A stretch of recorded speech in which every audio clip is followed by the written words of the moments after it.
Be me, Clarissa, founder and CEO of my own marketing startup, Equivat. Not just a company, but a movement, my life's work. The whole idea was to build a business that proved you could be successful without the old world corporate baggage.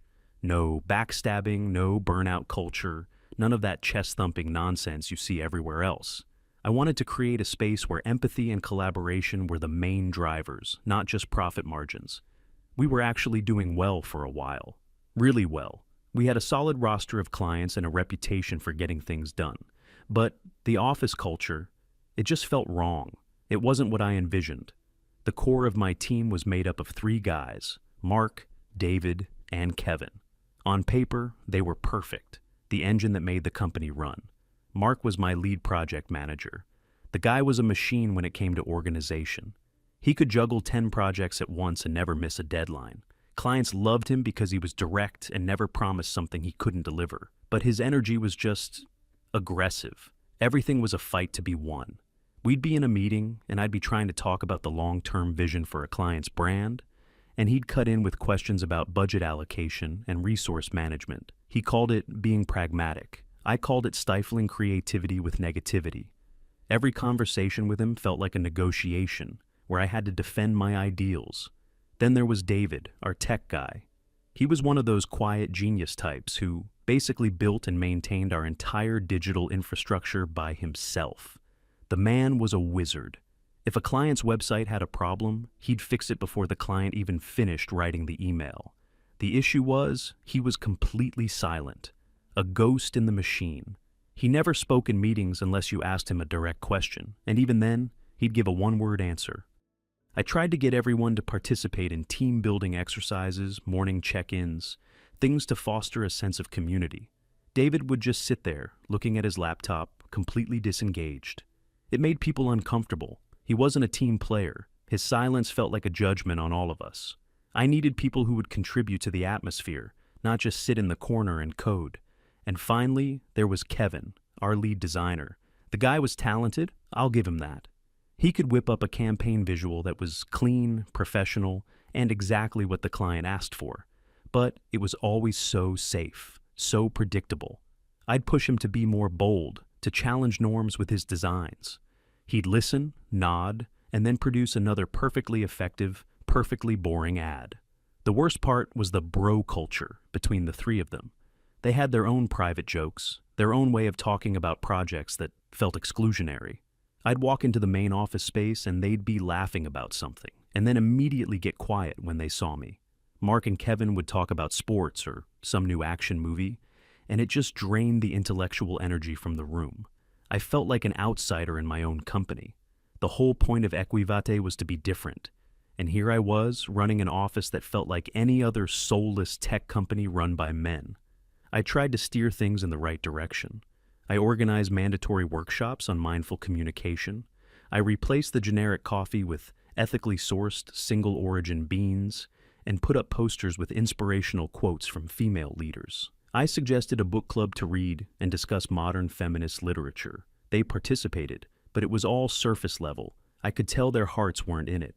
They saw it as a distraction from the real work. The breaking point came a few months ago. We had just landed our biggest client ever, a major tech firm I'll call Tech Corp.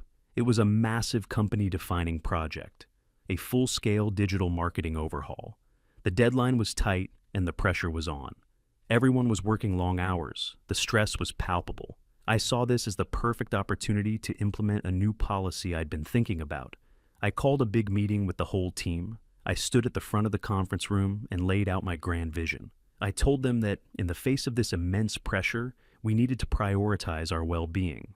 So, 2 weeks before the final Tech Corp deadline, we were going to have a mandatory week of mental wellness. Reduced work hours, no internal meetings, guided meditation sessions in the mornings, and a no questions asked policy for taking mental health breaks. I explained that a refreshed, happy team would be more productive and creative in the final stretch. I finished my speech feeling proud. I was being the change I wanted to see in the world. The room was silent for a moment. Then Mark cleared his throat. He wasn't looking at me, but at the project timeline projected on the wall. He calmly stated that the idea was nice in theory, but completely impossible in practice. He pointed to several key milestones on the timeline that were scheduled for that exact week.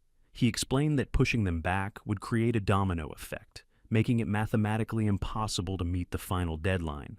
He said we'd be in breach of contract with Tech Corp, which would not only cost us the project, but also incur significant financial penalties. He finished by saying, "We just can't do it, Clarissa.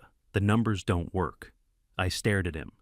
The way he said "the numbers" felt like a personal attack. He was reducing my vision for a healthier workplace to a simple math problem. He was using his cold male logic to shut down a conversation about human emotion and well-being. Kevin shifted uncomfortably in his chair, but nodded in agreement with Mark. David, of course, said nothing, but he had his laptop open to a spreadsheet that seemed to confirm Mark's analysis. I saw it all so clearly in that moment. This was the wall I was always hitting. This was the toxic, results at all costs mentality I had built my company to fight against. They didn't get it. They would never get it. They were a part of the problem. I felt this wave of anger and disappointment wash over me. I ended the meeting abruptly. I went back to my office and sat there for an hour, just thinking. My dream of Equivade was dying. It was being suffocated by the very people I was paying to help build it. And I realized I had a choice. I could either compromise my values and let my company become another cog in the patriarchal machine, or I could make a radical change. I knew what I had to do. It was time to cleanse the temple. The next day I came in early. I prepared their severance packages, just the bare minimum required by law. I called them into my office one by one. Mark was first. He walked in, probably expecting a follow-up debate about the wellness week. I just handed him the envelope and told him his position was being eliminated, effective immediately. He was completely blindsided. He just stared at me, then at the envelope. He didn't yell or argue. He just got this cold, hard look in his eyes. He asked for a reason. I gave him some corporate HR speak about restructuring the company to better align with our core values. He just nodded slowly, stood up, and walked out without another word. Kevin was next. He was more visibly shocked. He kept saying, "But why? I thought everything was going great." I explained that we were moving in a different creative direction. He looked genuinely hurt, which was almost worse. He tried to talk about the projects he was in the middle of, but I just told him they would be reassigned. Finally, I called in David. I half expected him not to show up, but he did. He took the envelope, looked at it, and just gave a single, almost imperceptible nod. He turned and left. No questions, no emotion. Just gone. It was done. I walked out of my office. The main workspace was eerily quiet. 3 empty desks. I felt a moment of panic. What have I done? But I pushed it down. This wasn't a loss. This was a new beginning. I had cut out the rot. Now I could finally build the team I always wanted. A team based on shared values, mutual support, and a truly progressive vision. That evening, I posted a job listing. I didn't post it on the usual job sites. I shared it in private online communities for female entrepreneurs and progressive activists. The job title was Creative Visionary Intern. I wasn't looking for experience. I was looking for passion. The description didn't list technical skills. It talked about changing the world, dismantling traditional power structures, and creating a safe and collaborative space. It was an unpaid internship, but I framed it as a mentorship opportunity with the chance to earn invaluable experience. The applications flooded in. They were all from young, bright, idealistic women. I spent the next few days interviewing them. It was so refreshing. Instead of talking about their past job performance, we talked about their ideas, their feelings, their vision for a better world. I finally settled on 3 of them. The leader of the group was Zoe. She was smart, articulate, and incredibly passionate. She spoke my language. She used all the right words. She talked about intersectionality, emotional labor, and the importance of challenging the status quo. She didn't have any real marketing experience, but I knew she was a star. She just got it. The other 2 interns were her friends, just as bright and eager. They started the following Monday. The vibe in the office changed overnight. It was like a cloud had lifted. There was laughter. There was music. We replaced the sterile office decor with plants and colorful art. Our morning meetings were no longer about project updates. They were about sharing our feelings, our inspirations, our struggles. We started a company blog and a new Instagram strategy. Zoe was a natural at it. She wrote these incredible, thought-provoking posts about the problems with modern advertising and the need for a feminist approach to marketing. We weren't just selling a service anymore. We were selling an idea. For the first few weeks, it was perfect. It was a utopia. I felt so validated. I had been right all along. This was how a company was supposed to feel. The actual client work seemed less important. We were still handling the smaller accounts, mostly just basic social media management and content creation. The quality wasn't quite what it used to be, but the energy was so much better. I figured the skills would come with time. The passion was the important part. The first sign of trouble came from one of our oldest, smallest clients, a local bakery. They sent an email complaining that their online engagement had plummeted since the new team took over. They said the posts were confusing and the images were low quality. I brought it up with Zoe. I showed her the email, expecting her to be concerned. She just shrugged. She told me the bakery owner just didn't understand our new, more advanced strategy. She said that focusing on metrics like likes and shares was a patriarchal way of measuring value. What really mattered, she explained, was that we were starting a conversation. Her confidence was so absolute that I found myself agreeing with her. She was right. The old ways were the problem. The client was the one who needed to adapt, not us. I sent a polite email back to the bakery, explaining our new holistic and narrative-driven approach. They canceled their contract the next day. I was a little annoyed, but I brushed it off. They were a small client anyway. They were holding us back, their loss. We were destined for bigger things. And the biggest thing of all was still on the horizon, the TechCorp project. After the firings, I had managed to get them to agree to a short extension on the deadline, blaming internal restructuring. I told them we had a new dynamic team in place and that the results would be better than ever. They were skeptical, but they agreed. Now that new deadline was looming, and the real work had to begin. It started with a simple request from the TechCorp marketing lead. They needed some urgent updates made to the project's staging website, which was hosted on our servers. It was a technical task, the kind of thing David would have handled in 5 minutes without even being asked. I didn't know the first thing about web servers or back-end code.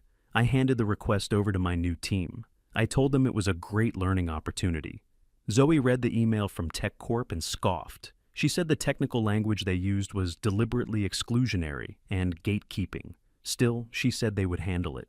An hour later, I got a frantic call from the TechCorp lead. The entire staging website was down. Not just the page they wanted to update, the whole thing. It was showing a fatal error message. I ran out of my office to the main workspace. The 3 interns were huddled around a single monitor, looking terrified. I asked them what happened. They started talking all at once, blaming each other, blaming the system. One of them said she was just trying to change some text, and the whole thing crashed. Zoe stepped forward, taking charge. She declared that the problem wasn't their fault. The code that David had written was clearly the issue. It was overly complex and fragile. She said it was probably a form of professional sabotage on his part. He had left behind a system that was designed to fail without him. It made a twisted kind of sense. It was exactly the sort of passive-aggressive thing he would do. But that didn't solve the immediate problem. We had a multi-million-dollar client whose project site was completely offline because of us. I told them to fix it. They just stared at me blankly. They didn't know how. They had no idea where to even start. That was the first time I felt a real cold spike of fear. I spent the entire rest of the day and most of the night on the phone with the hosting company's tech support. I was trying to explain a problem I didn't understand to a support agent who was losing patience with me. I was Googling error messages, trying to decipher forum posts written in a language that might as well have been alien. The interns offered moral support for a while, telling me to be kind to myself during this stressful time. Then they left at 5 p.m. sharp, saying it was important to maintain a healthy work-life balance. By 3 a.m., sitting alone in the dark office, I finally managed to get the site back online. I had just randomly restored a backup from the previous day. I had no idea if I had lost any data. I just knew the error message was gone. I sent a shaky email to TechCorp, telling them the issue was resolved. I had survived, but something had been broken. The The perfect utopian illusion of my new office was starting to crack, and the worst was yet to come. I came into the office the next morning on about 2 hours of sleep. My eyes felt like sandpaper, and my head was pounding from the cheap coffee I'd been chugging all night. The office was bright and cheerful. The interns were already there, chatting and sipping herbal tea. They had put a vase of fresh flowers on my desk. Zoe greeted me with a serene smile. She told me how proud she was of me for navigating a stressful situation with such resilience. She handed me a document she had prepared. It was a post-mortem analysis of the systemic failure. I scanned it. It was 2 pages of dense academic text about hostile digital architecture and the inherent biases in legacy code. The conclusion was that David had intentionally created a system that was impossible for anyone but him to manage, a classic example of knowledge hoarding as a form of patriarchal gatekeeping. There was no mention of their own mistake, not a single word of accountability. I wanted to scream. I wanted to tear the document in half, but I was too tired to fight. I just mumbled a thank you and went into my office, closing the door. I had just put my head in my hands when an email from Tech Corp popped up. It was from the marketing lead. His tone was clipped and professional, but I could feel the ice underneath. He acknowledged that the site was back up. Then he moved on. The next phase of the project was creative. They needed a full suite of digital banner ads for their upcoming product launch. The email was very specific. It listed the exact dimensions, the key messaging points, and the target demographics. It was a straightforward bread-and-butter marketing task, the kind of thing Kevin used to be able to turn around in a single afternoon. This was our chance to recover, a chance to prove that the website crash was just a fluke.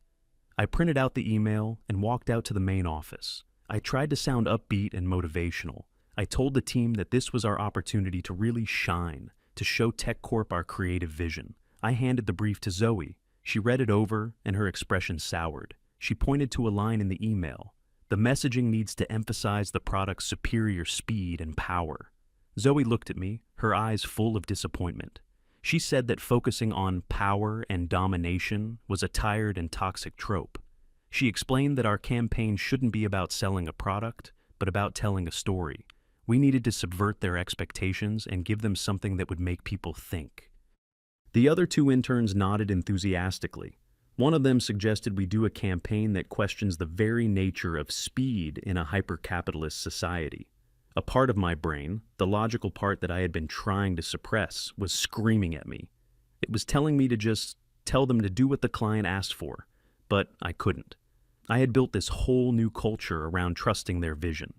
If I shut them down now, I would be a hypocrite. I took a deep breath and said, "Okay, I trust you. Show me what you've got." It was a colossal mistake. They spent the next 2 days ideating and workshopping. The office was a mess of mood boards, sticky notes, and magazine clippings. They seemed to be having a great time. There was a lot of laughing and creative energy. I tried to check in on their progress, but they told me I was disrupting their flow state and that I needed to trust the process. The day the assets were due, they called me over for the big reveal. They had the designs up on the main monitor. I just stared. There were no product images. There was no clear branding. The banner ads were a series of abstract watercolor paintings. One was a blurry image of a bird in flight. Another was a close-up of a single drop of water hitting a pond. Overlaid on the images were cryptic, philosophical questions. Where are we all rushing to? Can you measure a moment? Equivate Marketing was written in a tiny font at the bottom. The client's name, Tech Corp, was nowhere to be seen. I asked Zoe where the actual product was. She gave me a patient smile, as if explaining something to a child. "The product isn't the point," she said. "The feeling is the point. We're not selling a piece of hardware. We're selling a moment of quiet contemplation in a chaotic world." My blood ran cold. This wasn't a marketing campaign. This was an art school project. I told them, my voice trembling slightly, that Tech Corp would never approve this. That we needed to start over, right now, and just do what they asked. The atmosphere in the room changed instantly.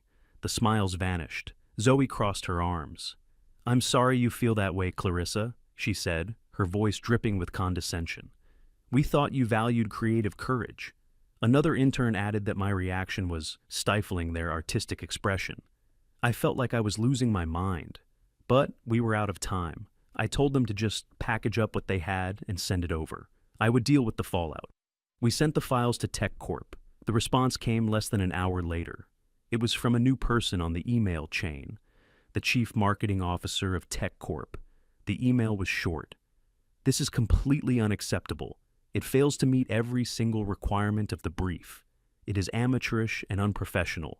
You have 48 hours to deliver commercially viable assets, or we will be forced to reevaluate our contract with your agency. I read the email 3 times. My hands were shaking. This was it, the final warning. I walked out of my office holding my laptop. I went straight to Zoe's desk. I didn't yell. My voice was dangerously quiet.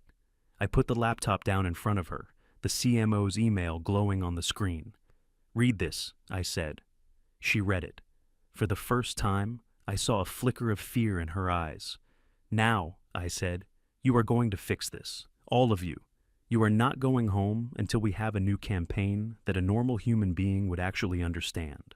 I opened up our old project files. I found one of the last campaigns Kevin had designed. It was clean, corporate, and effective. A picture of the product, a clear headline, and a Learn More button. "This," I said, pointing to the screen. "Make it look like this. I don't want your art. I don't want your philosophy. I want a boring ad that sells a product." Zoe looked at the screen, then back at me. Her expression had changed from fear to indignation. "You want us to copy his work?" she asked, her voice full of disbelief. "You want us to replicate the most basic, uninspired, masculine form of advertising?" "Yes," I said through gritted teeth. "That's exactly what I want." "This is an incredibly hostile environment," one of the other interns whispered. Zoe stood up. "We can't work like this," she announced. "You're using pressure and aggression to force us into a creative box. This goes against everything Equivate is supposed to stand for." I just snapped. "I don't care about what Equivate is supposed to stand for right now," I heard myself shouting. "I care about the multi-million-dollar client we are about to lose because you guys can't follow simple instructions." The moment the words were out of my mouth, I felt a horrible sense of déjà vu. The way I was standing, the tone of my voice, the desperate focus on money and results. I sounded just like Mark. The interns were looking at me as if I had grown a second head. They looked genuinely scared. But it wasn't fear of me. It was a look of righteous, wounded certainty. I was the monster. Zoe took a deep breath and looked me in the eye. "We need to have a meeting," she said. "The 3 of us need to talk to you about the toxic work environment you've created." I couldn't believe what I was hearing. I was the one working 20-hour days to clean up their messes. I was the one on the receiving end of furious emails from our biggest client. And they wanted to lecture me about the toxic environment? They scheduled the meeting for the following morning. They insisted. They said it was necessary to clear the air before any productive work could continue. I was so stunned, I just agreed. The rest of the day was a blur. They made a half-hearted attempt to work on the new ads, but they were mostly whispering to each other, casting worried glances in my direction. They left at 5 p.m. on the dot, as usual. I stayed. I sat at Kevin's old desk, staring at his design software. I tried to use it myself. I tried to drag and drop images, to create the simple, clean ads that Tech Corp wanted, but it was useless. I didn't know the shortcuts, the tools, the techniques. Everything I made looked clumsy and ugly, like a ransom note. The professional-grade software felt like an instrument I didn't know how to play. An hour turned into 2, then 4. I was getting nowhere. The 48-hour deadline was ticking down. I was completely, utterly alone. My team, my hand-picked team of visionaries, had abandoned me. Worse, they had turned on me. They had taken the very values I had instilled in them, and were now using them as a weapon against me. I looked around the empty office, at the inspirational posters and the dying plants. The vibrant, happy utopia I had built felt like a prison. And I was the only inmate. I had a meeting in the morning where I was going to be reprimanded by my own interns. After that, I had less than 24 hours to somehow produce a professional quality advertising campaign from scratch by myself. For the first time, I didn't feel like a CEO. I felt like a fraud. I put my head down on the desk, surrounded by the ghost of a competent man's workstation, and wanted to cry. But I was too tired for that too. The blinking cursor on the blank screen just mocked me in the dark. I must have fallen asleep at the desk. I woke up to the feeling of the morning sun hitting my face through the office window. My neck was stiff and my back ached. The computer screen was still on, displaying my pathetic attempt at a banner ad. The interns arrived shortly after, looking fresh and rested. They didn't greet me. They walked past my desk and went straight to the conference room, closing the door behind them. A few minutes later, Zoe came out. She stood in the doorway, arms crossed. "We're ready for you," she said. It wasn't an invitation, it was a summons. I felt a surge of defiance. I was the CEO. I owned this company. I didn't have to do this, but I was too exhausted to fight. I just wanted it to be over. I walked into the conference room and sat down. They were all sitting on one side of the table, a united front. They had a notepad in front of them with a list of bullet points. It felt like a tribunal. Zoe acted as the spokesperson. She started by saying that they were all deeply concerned about the direction the company was heading. She said my behavior the previous day was problematic and created an unsafe space for creative expression. One of the other interns chimed in, saying my fixation on the client's demands over the team's well-being was a classic example of late-stage capitalism's dehumanizing influence. They told me I had been using aggressive language and imposing unrealistic expectations.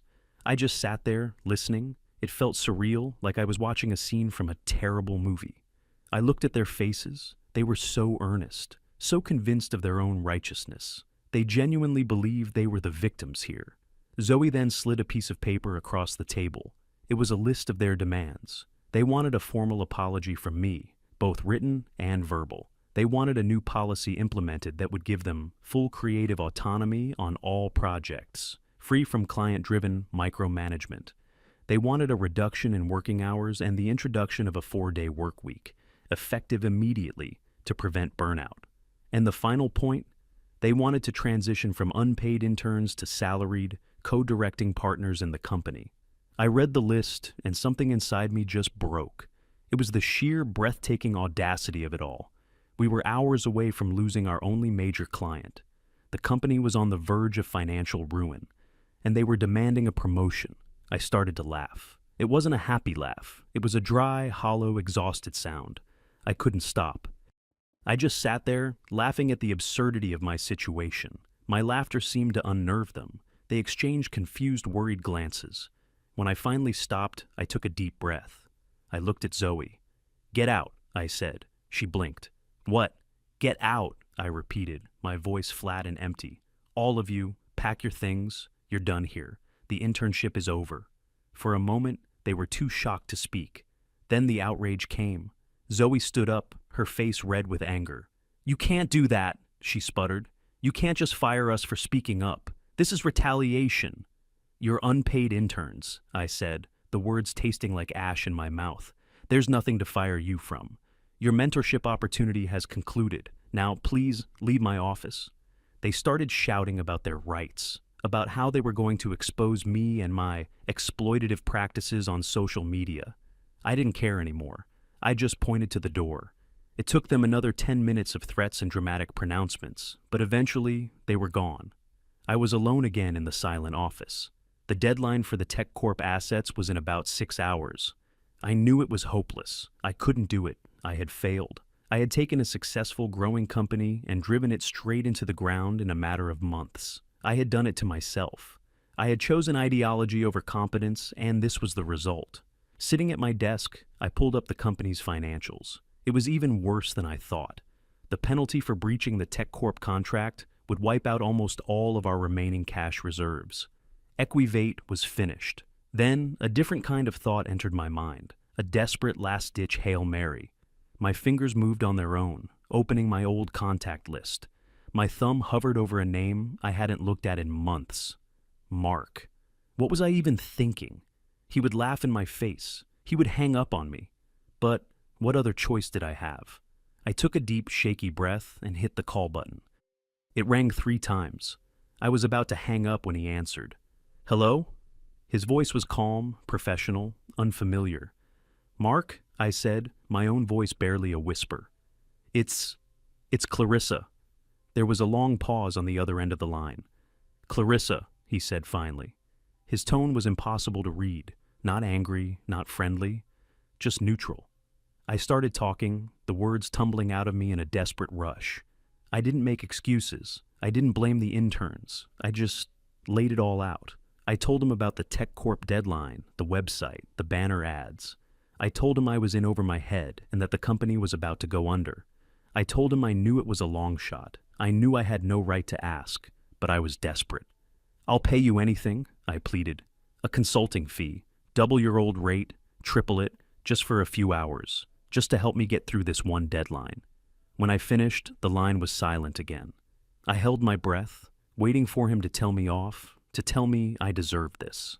When he finally spoke, his voice was still perfectly level. "I appreciate the offer, Clarissa," he said, "but I can't help you." My heart sank.